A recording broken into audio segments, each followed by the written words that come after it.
Shalom saudara dikasih dalam Tuhan. Bersyukur karena hari ini saya dapat kembali menyapa setiap umat Tuhan dimanapun Bapak Ibu Saudara berada melalui program Bible and Coffee. Hari ini saya kembali mengajak setiap kita umat Tuhan melalui program ini untuk tetap terus tertanam dalam firman Tuhan. Ingat, Yesus sampaikan manusia hidup bukan dari roti saja, bukan dari makanan jasmani saja, tapi dari setiap firman yang keluar dari mulutnya Allah. Itu sebabnya kita perlu mendengarkan firman Tuhan, kita perlu merenungkan firman Tuhan. Ya, jika program ini memberkati saudara, bisa bagikan kembali ke banyak orang. Saudara dikasih dalam Tuhan melalui YouTube channel Bible and Coffee, Bible and Bed. Saudara bisa bagikan sehingga pada akhirnya ada banyak orang boleh mengalami berkat-berkat Tuhan sama seperti apa yang kita alami. Yang lemah dikuatkan, yang bimbang diteguhkan, sehingga yang sakit juga ketika mendengarkan firman Tuhan disembuhkan. Sebab ada tertulis, disampaikan firman, disembuhkan setiap mereka. Dimanapun Bapak Ibu Saudara berada,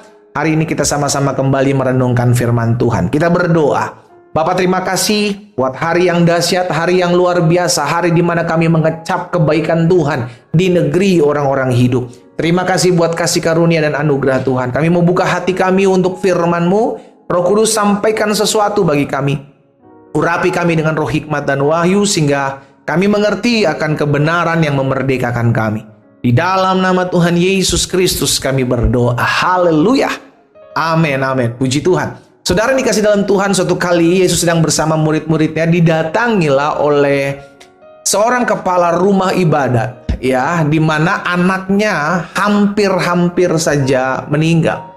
Jadi saudara dikasih dalam Tuhan, ketika Yesus akan datang ke rumah kepala rumah ibadat itu, maka mereka dikasih tahu dalam perjalanan bahwa anakmu sudah mati, udah percuma lah undang Yesus. Tapi sudah dikasih dalam Tuhan, Yesus tidak mempedulikan mereka. Dengan kata lain, udah ayo jalan, anak itu cuma tidur. Pandangan Yesus seperti itu, sehingga ketika Yesus datang ke tempat rumah di mana anak itu sudah terbaring, ya sudah dikasih dalam Tuhan, sudah ada peniup-peniup seruling, maka Alkitab mencatat dalam Matius 9 ayat 23 dan 24.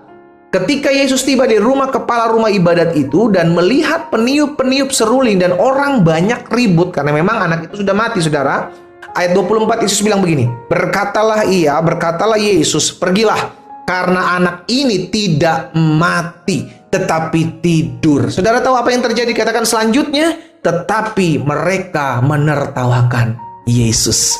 Orang banyak itu menertawakan Yesus. Kenapa?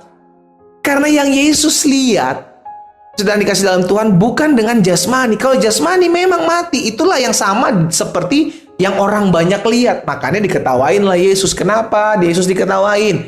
Karena orang banyak tahu Yesus, anak ini udah mati gitu loh, saudara. Ya, anak ini udah mati, tetapi Yesus bilang anak ini tidur. Saudara dikasih dalam Tuhan, apa yang kita bisa pelajari dari peristiwa ini?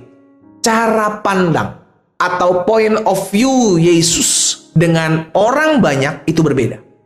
Ya, itulah yang harus kita miliki.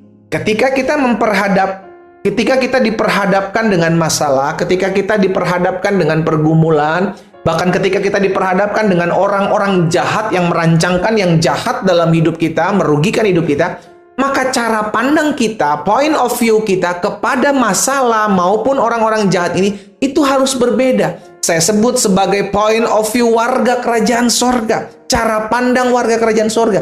Karena itu yang Yesus lakukan. Ketika Yesus melihat anak itu sudah mati, Yesus tidak bilang anak itu sudah mati. Yesus bilang kepada orang banyak itu, pergi, anak ini nggak mati tetapi tidur. Makanya diketawain. Gitu loh, saudara. Orang banyak, manusia zaman sekarang, orang-orang dunia yang tidak mengenal Tuhan, cara pandang melihat masalah itu gampang kecewa, gampang tertekan, gampang depresi, saudara. Tapi cara pandang warga kerajaan sorga, anak-anak Tuhan Yesus, itu harus berbeda. Sama seperti apa yang kita baca firman Tuhan hari ini. Kita melihat hal itu bukan seperti apa yang kita lihat. Kita beriman bahwa tidak akan terjadi seperti itu, akan ada sesuatu yang dahsyat. Kenapa? Karena kita melihat segala sesuatu dari cara pandang Tuhan melihat. Sebagai kita, sebagai anak-anak Tuhan. Itu sebabnya hari ini saya ajak setiap kita, yuk ubah yuk cara pandang kita yuk. Karena cara pandang kita kepada masalah, kepada orang jahat akan menentukan tindakan action kita. Saya ulangi sekali lagi. cara pandang saudara dan saya ketika kita melihat masalah, ketika kita lihat pergumulan, ketika kita lihat kesusahan, ketika kita lihat rancangan-rancangan orang jahat dalam hidup kita, itu akan sangat menentukan respon kita, tindakan kita, action kita yang akan kita ambil. Iya kan? Kalau Yesus ngelihat sama seperti orang banyak sudah dikasih dalam Tuhan, Yesus bilang, ya udah mati, udah mau diapain lagi? Tapi kan enggak. Yesus bilang dia nggak mati, dia cuma tidur. Makanya orang banyak nertawakan. Kalau dalam rumah tangga kita ada goncangan, sudah dikasih dalam Tuhan. Istrimu berkhianatkah? Suamimu berkhianatkah? Orang-orang dunia yang tidak takut akan Tuhan bilang, tinggalin, ngapain piara orang-orang kayak gitu? Ngapain jadi pasangan hidup mengecewakan, merugikan, menyakiti? Tapi cara pandang warga kerajaan surga melihat seperti itu merupakan pembentukan proses buat kita. Sangkal diri, pikul salib. Demikian pula buat pasangan kita yang mungkin saat ini sedang diproses Tuhan. Gitu loh saudara. Jadi cara pandang kita dengan cara pandang orang dunia itu harus berbeda. Makanya kita kadang-kadang suka diketawain sama seperti orang banyak ngetawain Yesus ketika Yesus bilang dia tidak mati tetapi tidur. Seringkali orang banyak bilang ketawain kita, ya bodoh loh. Pasangan kayak gitu lu masih, ya tinggalin aja, masih banyak orang lain. Saudara dikasih dalam Tuhan. Itulah masukan-masukan orang banyak yang sering kali membuat kita kadang tergoncang gitu loh. Kenapa? Karena cara pandang kita harusnya berbeda dengan cara pandang orang dunia. Melihat masalah, melihat tekanan hidup, melihat pergumulan, bahkan melihat orang jahat. Harus berbeda. Sama-sama bilang sama saya, harus berbeda. Amin. Harus berbeda karena gini, kita hidup bukan karena kita lihat loh saudara. Cara pandang kita karena kita percaya masih ada jalan keluar. Cara pandang kita ngelihat masalah, pergumulan, segala situasi yang susah karena kita tahu setiap hal adalah proses dalam hidup kita, adalah sebuah pembelajaran dalam kehidupan kita. Itu sebabnya kenapa anak-anak Tuhan, orang percaya harus memiliki respon yang berbeda. Nah, respon yang berbeda terhadap masalah tidak akan pernah bisa terjadi kalau kita nggak punya terlebih dahulu apa yang disebut sebagai cara pandang atau point of view sebagai apa terhadap segala masalah dan segala pergumulan.